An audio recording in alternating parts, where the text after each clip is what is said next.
Hey everyone. I'm sorry I turned the camera on right when the plane started, but anyway, this is going to be my December wrap-up. I'm hoping to also do my January wrap-up because it's the 30th and I don't think I'll finish anything else between today and tomorrow. So yes, I'll do that second, hopefully. And for my December wrap-up, this is not going to seem like a lot of things because what I kind of realized when I was going back over my Goodreads page between last month and this month is I was sort of in a slump without realizing I was in a slump, but it was good because one thing that I have recently learned about myself is when I'm feeling slumpy, shall we say, reading short stories really helps with that, and I really love reading short stories when I'm in that kind of mood. So that's actually helped a great deal, to the point where I didn't really notice I was in a slump because I was just reading short stories instead of novels or things like that.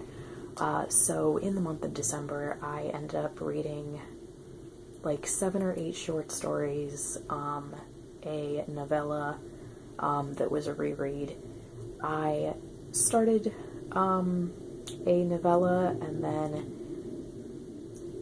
I don't want to say DNF'd it because I technically didn't finish it, but it was one of those things where the timing was off rather than one of those things where I was like, oh, I don't like this, I'm gonna set it aside and not ever pick it back up again.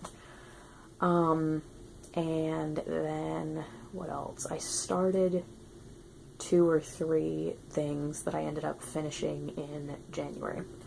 So, I guess the place to start is with the thing that I set aside, and that was The Chimes by Charles Dickens. I was listening to this on audio because I have the audiobook that's narrated by Richard Armitage, which is just wonderful.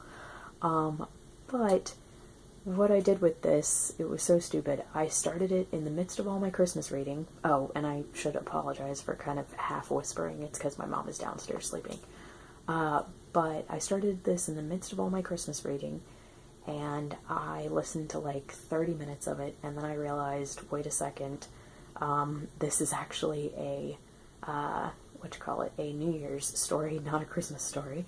So then I was like, okay, I'm gonna cast this aside for a little bit, just so I can finish my Christmas reading, and then I knew that I was gonna be on the train on New Year's Day, so I was like, oh, perfect timing, I will listen to it on New Year's Day, and that'll be perfect. And I ended up listening to about 2.5 hours of it on Christmas Day. It's about New Year's Day. I don't know why I can't get that right. Anyway, the whole thing is about like 3 hours and 45 minutes long, and so at this point, I guess I was through like 3 hours of it at the end of New Year's Day. New Year's, haha, I said it. And anyway, so the rest of New Year's Day, I ended up getting really busy, and I was like, okay, I'll finish it later. Week to week and a half later is when I decided to pick it back up, and that was just not the right thing to do because it had been long enough of a break that I'd kind of forgotten what was happening in the story. And so I got to the point where I was like 20 minutes from the end, but I was literally so lost as to what in the world was going on that I was like, this is dumb. I really need to either start this over or listen to it again next year. And with the timing and with the fact that it was already like 2 weeks past New Year's and it being a New Year's story, I really didn't want to start it over again this month. So that's one that I'm just going to set aside until New Year's Eve or New Year's Day this coming time and try again. and hopefully I will enjoy it, and not make the stupid mistake of trying to listen to bits of it over the period of a month. So anyway, that's the deal with that one. And then I'll talk about the 2 short stories that I read that were not Christmas related. I think I only read 2 that weren't Christmas related.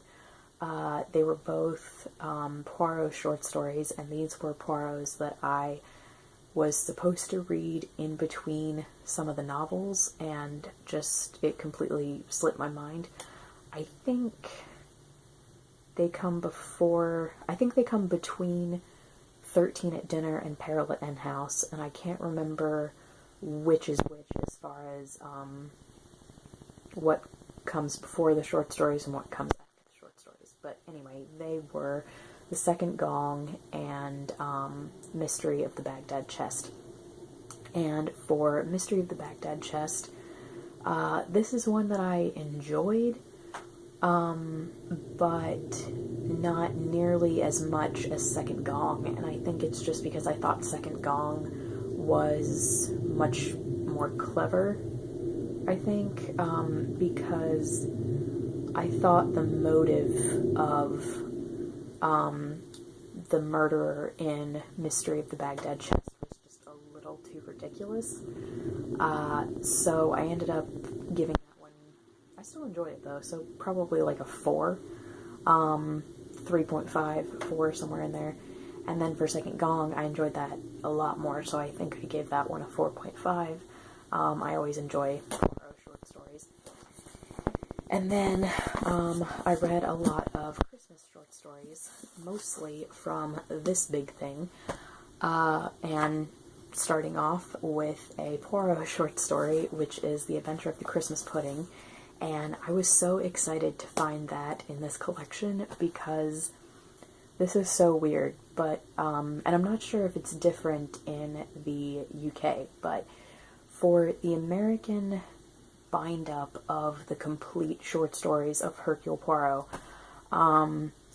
there are actually 3 or 4 of the stories that are missing, yet they call it a complete collection, which just bothers me so much. And one of the short stories that is missing is The Adventure of the Christmas Pudding. And I think one of the other ones might be Second Gong, actually. So yeah, that was incredibly annoying that was a thing. So I was very happy to find that in here, especially because Adventure of the Christmas Pudding is one of my favorite of the ITV adaptations, and it's one that I watch every Christmas. So that was a lot of fun to get to finally read the source material, and I think it was one of those situations where they changed a couple of things in the short story, but not enough things to make me, to hinder my enjoyment of either the short story or the ITV adaptation, because I think I've explained in recent times that there are some Agatha Christie stories that I read where I will have grown up with the adaptation, and then I'm reading the novel or the short story for the first time, and it's so different that it kind of ruins my enjoyment of the adaptation. I actually have one of those in my January wrap-up that I will talk about, but anyway, luckily this was not that kind of situation. So yes, I thoroughly enjoyed that one. I think I gave it a 5 out of 5. And then another one that I gave 5 out of 5 was The Adventure of the Blue Carbuncle, which is a Sherlock Holmes short story by Sir Arthur Conan Doyle, also set at Christmas, because these are all Christmassy ones. Okay, it's been about 2 months since I've read it, or no, not 2 months, like a month and a half since I've read it. So I kind of can't remember much about it. All I remember is when I finished, I was like, that is awesome. So definitely 5 out of 5 stars. I completely adored it, and it just makes me want to actually start reading Sherlock Holmes in earnest this year, so I will start with Study in Scarlet at some point. And then another one that I read that I really enjoyed was The Thieves Who Couldn't Help Sneezing by Thomas Hardy.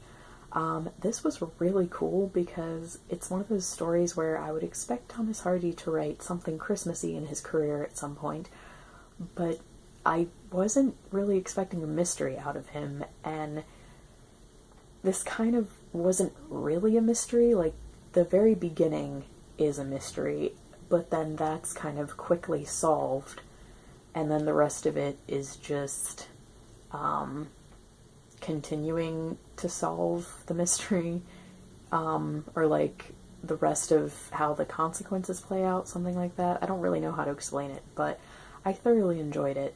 It's basically about a little boy who helps stop a bunch of thieves on Christmas Eve.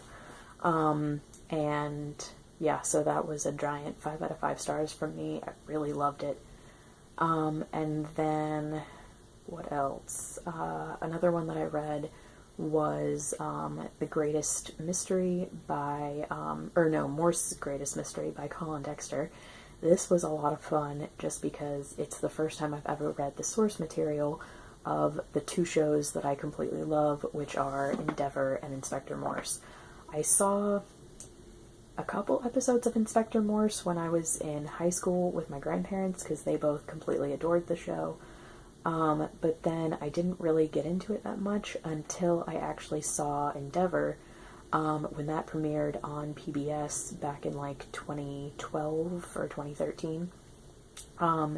And I completely fell in love with that show, so that made me start the original show, Inspector Morse, from the beginning, and I've been rewatching that with my grandmother, and so she's had a lot of fun rewatching, and I've had a lot of fun kind of seeing it for the first time. So I've really loved both of those shows, and this is the first time I've ever read something from the source material, and the thing that I loved about it is that the characters felt the exact same as they do in the show. But the thing that I didn't like so much about it was the plot made very little sense to me because there was a mystery, but it never actually got solved. So I was like, I don't really get why he wrote this way. So that ended up sadly getting a 3 out of 5 stars from me. Because I was like, I don't get it. And it ended up having some pretty poor ratings on Goodreads too, I think. And then another short story that I read, I think that's all that I read from here. And then another one that I read was from Christmas at Cold Comfort Farm. It turns out there are only 2 short stories in here that are actually Christmas related. One, The Little Christmas Tree, I read Christmas before this past one, and then this Christmas I read Christmas at Cold Comfort Farm, which I thoroughly enjoyed, and it made me very excited to read the book, just because it seemed kind of, I don't know, I didn't like the Christmas story as much as I think I will love the book, but because of that it made me more excited to read the book. So I read that, and I would probably give that like a 3.5 or a 4, probably a 3.5. And then I read A Christmas Carol again. I didn't follow along in any copy, but it is in here, so I thought I'd show this as a prop. And I listened to the Jim Dale narration again on YouTube while I was doing chores, and I love that narration so much. It's the second year in a row that I've listened to it. Still a giant 5 out of 5 stars for that one. And then I started a couple things. I started The Fire Rose by Mercedes Lackey, which I then finished in January. I would say I got like 100 pages into this in December. And then I also started Mystery in White by J. Jefferson Farjan, which I then again finished in January, and I thoroughly enjoyed that. So I will talk about those 2 in my January wrap-up. And that was everything that I read in December. I'm sorry this wrap-up was so long, even though I didn't really read that much, but I did thoroughly enjoy everything that I did read. So thank you so much for watching, and I'm sorry this is late, but anyway, thanks, and I will see you guys next time. Bye.